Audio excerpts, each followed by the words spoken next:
Hey guys, Curtis from KillDevil Theory here. We're going to talk about Die Another Day, what the song's about, where it came from, and what's happening with our new album. So be sure you hit subscribe and click the bell to be notified when we post something new, and we'll stay in touch like that. All right, guys, so just want to talk a little bit about our music in general and what we're trying to do with this album, Second Coming. Of course, we're always trying to top the last album. We want to make each new album better than the last, whether that's in production quality, song quality, something quality, okay? So that was our goal for this one, which is going to be really hard to do. On KDT, I don't know if you guys know, but we basically recorded that in a couple of our garages, okay? So production quality wasn't the greatest, but we put a ton of time in there editing and trying to make it as smooth as possible. And so we did a lot more time and effort than we did spend money on that one, to be honest, and tried to get the best quality out of that one that way. The second one, we did something totally different. We went to a world famous studio, the Sonic Ranch outside of El Paso, Texas. A lot of big hitters go there, a lot of big boys go there, and I'll tell you a little bit more about that in a second. But we sunk a ton of money into that album. We had all the songs written in advance. We went down there and tried to get those done as fast as possible to save as much money as possible. They basically charge you $20 to $30 an hour to use their studios. There's multiple studios on the lot. There's a swimming pool. It's kind of like a low-level resort. You stay there, and you basically just kind of chain yourselves to your project. And so everybody's just waiting for somebody else to get done so they can go in and do their parts. So we did like a scratch track for each song, then the drums went, and then usually the guitars or the bass, and then the vocals were all last, and then the backup vocals, and then any other extra stuff we needed to do or anything we needed to tweak would happen there towards the end. So that's kind of the schedule of how that worked. Again, it's kind of like staying at a resort, but you're slammed busy the whole time. Every hour is planned out, at least if you're smart with your money. They do cook your meals for you there. There's housekeeping there. It's pretty crazy. But we basically just hung out on a couch in a studio and waited for each other to get done so we could do our part, because we were a low budget project for this place and we're trying to get done as efficiently as possible. Still cost us thousands of dollars. But the point being that the production quality was drastically different. I'm not sure it came out drastically different in the quality of the sound, but it sure did in the way we did everything. We flew a producer down. He worked with us right there in the studio. Everything was very professional. I think it was better overall. I think it was a better quality album in terms of production and some of the tones we got, and definitely in how the vocals and everything went together. That being said, I think KDT had some great songs, but Blackjack definitely, I think, topped it in terms of studio production. So for the new one, we're kind of an in-between hybrid scenario here. For Second Coming, we're basically recording most of it in my studio, which is kind of a fixed-up shed in our backyard, and then other guys are in other parts of the country and out of the country, like our drummer was in Italy and recorded our tracks for us in his studio. We had another singer do some tracks for us in his studio, and then everybody else basically worked out of my studio here in New Mexico. So that's kind of how this one got done. Didn't cost nearly as much, and we could put a lot more time in getting mics set how we want and getting tones we want and just kind of customizing everything. So I think that really paid off. Still kind of expensive because we're using a very good producer that does all the editing and gives us feedback and just moves things around and fixes things and points things out and does a good job. So Matt did a great job, and again, he's not cheap, but that's where the money was basically. The rest was just, we bought some of our own mics and did some of our own things at home.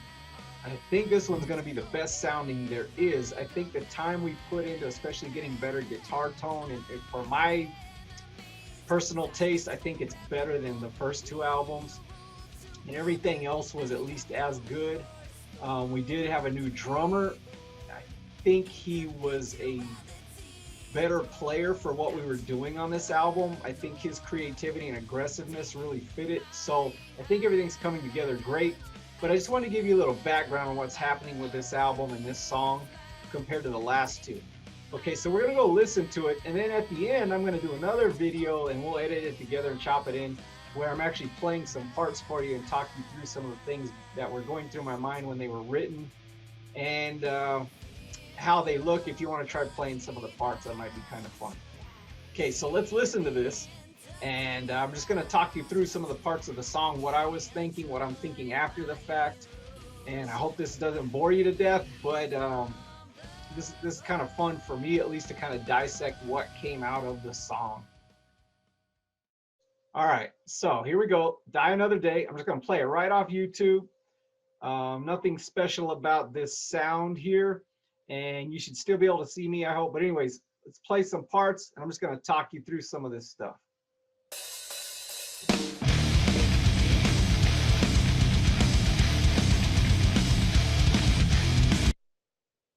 I don't know about you, but at the very beginning, I just get the visual of the band members kind of driving in a dark black car at night, and we've got some kind of special guns like Ghostbusters, and we're shooting demons down out of the sky. I think that'd be a cool video. I don't know if we can do that or not. I'm going to check on that. But that's what I think of when I hear this part. It gets me going in the morning with my cup of coffee, and I just really like really aggressive parts like that. So I really enjoy this intro part, and I'll tell you where that came from later.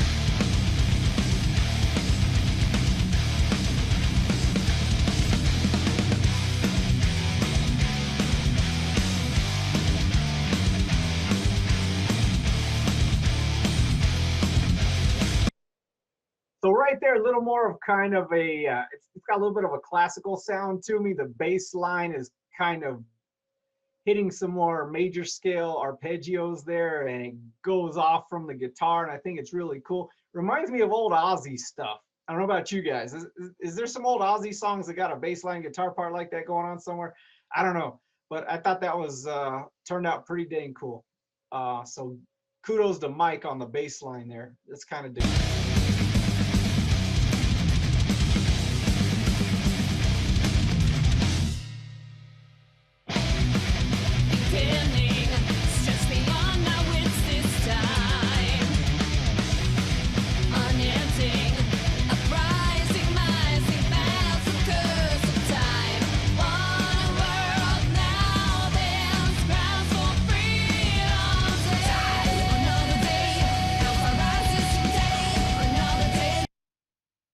One of my favorite parts is the background vocal on this song, actually the die scream behind the main vocal. I really like that part.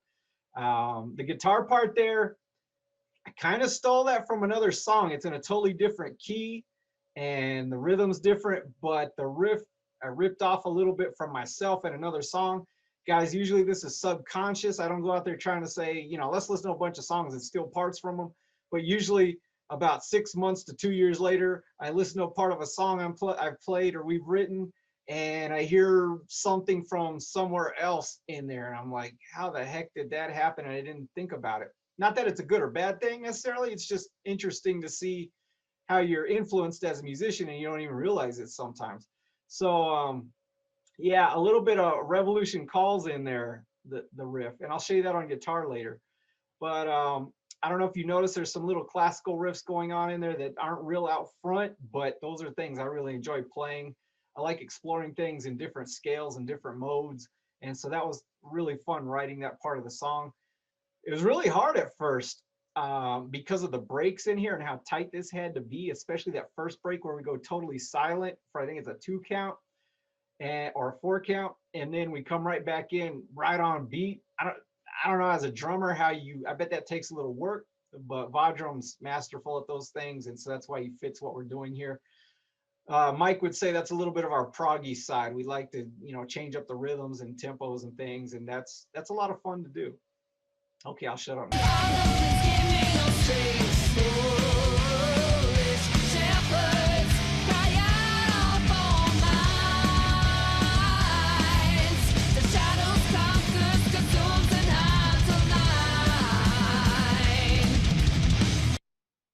That drum part right there. I don't know how he did that. That was really cool. I'll be honest, when I first heard that, I wasn't sure I liked it because it was so busy, but I love it now. It fits, it's just following the guitar rhythmically quite a bit there, and it's really cool. I don't know. I thought it was kind of weird at first that I wasn't sure I was going to like it or wanted to keep it at first when I first heard it, but now I really like it. And I don't know, that sounds really hard to play. I don't play a lot of drums, but that sounds really hard to play. So yeah, hey, put a comment down below. What do you think of that little drum part there? And then it stops and goes again. I don't know. Too busy, kind of cool, different. I don't know, man. But that really stood out to me at first, though, when I got the first take of Vajram's drums back when we got to listen to it. Objection, down to the mob's demands. Tormented, don't do these accusers right hand. Want a world now bans, cries for freedom today. Another day, no paralysis today. Another day, Father, please give me your say. Another day, no paralysis today. I love this part. I hate to kill it. I'm a rhythm kill right now, but I loved how he went half speed on the drums here. The guitars did not do that. Vajram actually pretty much wrote that part in, and I love him for it because that change in the groove, it gives it more heavy kind of slow groove for a little bit.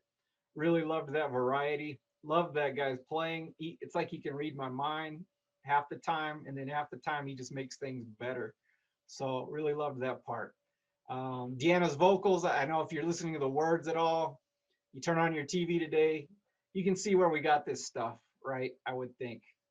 There's been a lot going on in 2020, and it's basically giving you a description of a lot of it and how we feel about it and how we think God would feel about it. Anyways, on to the music. Another day, Father, please give me your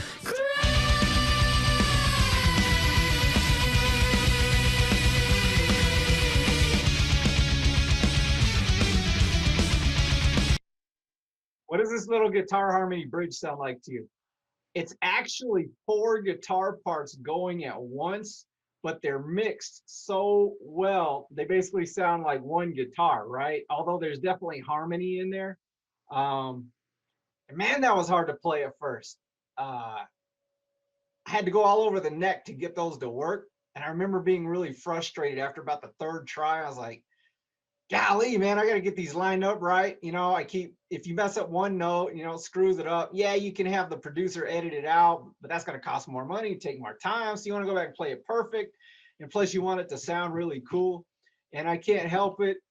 I love Iron Maiden, and they have influenced me heavily, and I write stuff that sometimes sounds like Iron Maiden. I don't know, stuff off the Power Slave album, if you go back and listen to it, which I've been listening to a lot the last couple of years and studying a little bit, just that classical influence and a lot of harmonies. A couple songs on that album in particular really jump out at me, and I love what they do. I don't think anybody else really did what they were doing to the extent they were doing it on the Power Slave album. Thank you, Iron Maiden. And again, I think this part was kind of built off to some of the ideas they've done. Again, I wasn't trying to rip them off or anything. I came up with an original line and then decided to build harmonies on top of it. And so there's actually 4 guitar parts going at the most there. And Matt did a great job of mixing that because it sounds very smooth, very clean, and almost like one guitar there. Anyways, just so you know.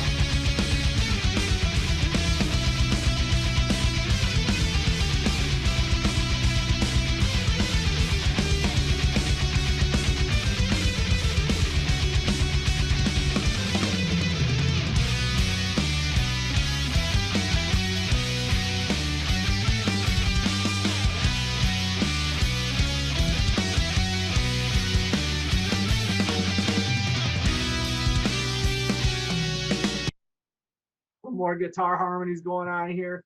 That part right before this where it starts slowing down, I think that harkens back to some of the classical stuff I used to play in college. Once in a while that stuff comes back and just makes its way through a distorted guitar sound in the songs we do.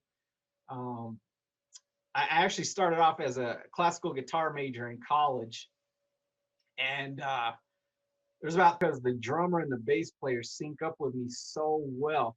When I go to that fast part where I'm playing like 16 or 30-second notes, I don't know. I haven't thought about it. The drummer starts going kind of double bass with it. And I thought that was a really cool write in by Vadrum, and the bass player syncs up with it, and it fits really well. Um, some whammy stuff on that, and I'll show you that in the guitar video later. We're actually doing kind of reverse whammy. So instead of bending the whammy bar down and go, we're actually flicking the whammy bar back.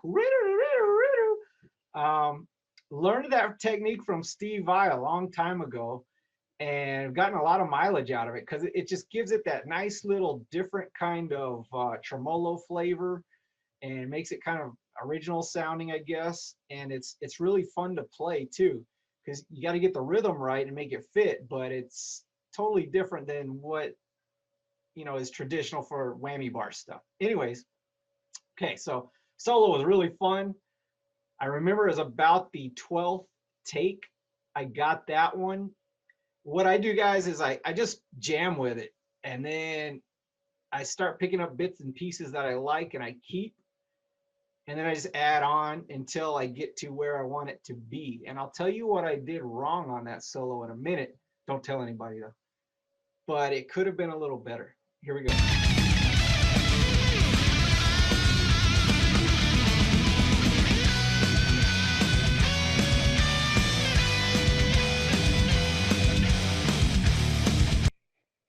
Those little notes on the end that kind of follow the chords out. To me, that just sounds like Joe Satriani. I'm not trying to say I'm as good as Satriani or anything like that. I'm just saying I hear him do that a lot, and it sounds really good to me. It's really kind of pretty and a clean way to end a solo. I didn't consciously go into it thinking I needed to play like Joe Satriani or do that, because that's what I think of that he does. I was just playing, guys, and then after the fact, it just sounds kind of pretty to me, like a Joe Satriani riff coming out of a solo. I don't know. You might not agree. That's okay. That's just what I think of after the fact. So the mistakes I made. So we did about 13, 14 takes on the solo. Usually they don't take that many, but that one had some neat stuff going on in it, and I kept building on it, and I was actually enjoying myself playing it, guys. What can I say? Okay, so you play more on the ones you like, all right, that you like more. Listening to it after the fact, I noticed that a couple of the notes in the solo are they end off the downbeat of the rhythm guitar and drums and bass. I wasn't thinking about any of that at the time. Usually I'm a good guitar player. I shouldn't say that. Usually I'm a better guitar player and I think of things like that. But in this one I didn't. I was just kind of in the moment, and I really liked how that take turned out. But if I had it to go back and do again now, I would definitely clean that up and make some of those notes end right on the downbeat. I could have had the producer edit it out, but again, I really liked the take and the feel of it, and I didn't want to jack around with it. So anyways, forgive me, please. It definitely could have been better.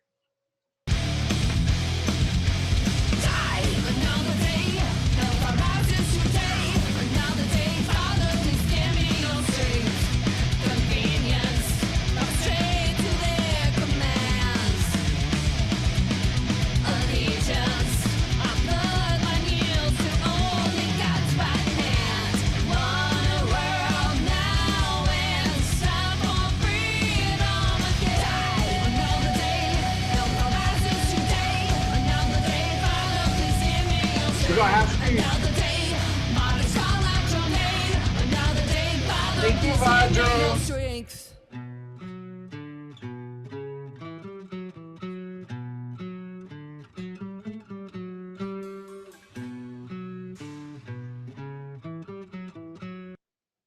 So the end there is my nylon string classical guitar.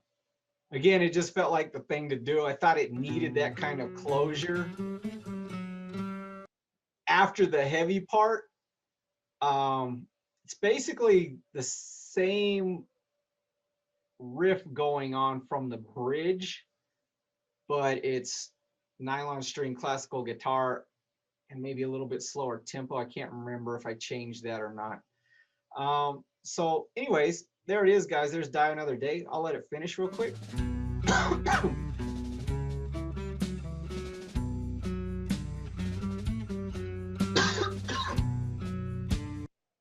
When I had Mike over doing the bass, he heard the drums playing there on the end and decided to play along with it. I really like what he put in there, him and Vadrum, to finish it out kind of in a clean way there.